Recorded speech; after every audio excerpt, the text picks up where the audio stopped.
ಈಜಲು ಹೋದ ಇಬ್ಬರು ಬಾಲಕರು ನೀರಿನಲ್ಲಿ ಮುಳುಗಿ ಸಾವು. ಬನಹಟ್ಟಿ ನಗರದಲ್ಲಿ ಘಟನೆ. 12 ವರ್ಷದ ಸಂಜಯ್ ತಳವಾರ್, 12 ವರ್ಷದ ಸಮರ್ಥ ತಳವಾರ್ ಮೃತ ದುರ್ದೈವಿಗಳು. ಬೆಳಗ್ಗೆ 9 ಗಂಟೆಗೆ ಕೆರೆಯಲ್ಲಿ ಈಜಲು ಹೋಗಿದ್ದ ಇಬ್ಬರು ಬಾಲಕರು ಕೆರೆಯಲ್ಲಿ ನೀರು ಜಾಸ್ತಿ ಇರುವುದರಿಂದ ನೀರಲ್ಲಿ ಮುಳುಗಿ ಸಾವನ್ನಪ್ಪಿರುವ ಬಾಲಕರು ಬನಹಟ್ಟಿ ನಗರದ ಹೊರವಲಯದಲ್ಲಿರುವ ಕೆರೆಯಲ್ಲಿ ಘಟನೆ.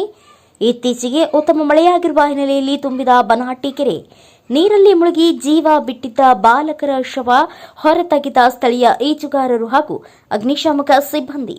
ಬನಹಟ್ಟಿ ಪೊಲೀಸ್ ಠಾಣಾ ವ್ಯಾಪ್ತಿಯಲ್ಲಿ ಘಟನೆ ಸ್ಥಳಕ್ಕೆ ಆಗಮಿಸಿ ಪರಿಶೀಲನೆ ನಡೆಸಿರುವ ಬನಹಟ್ಟಿ ಪೊಲೀಸರು.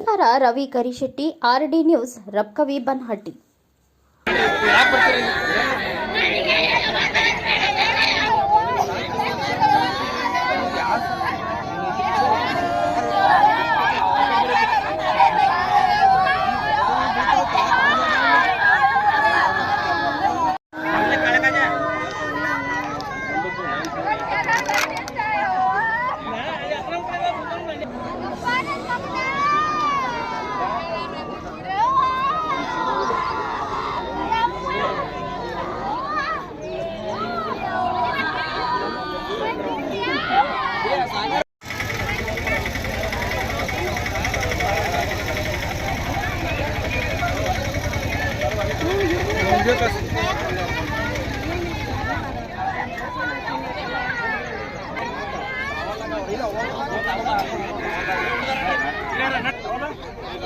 एक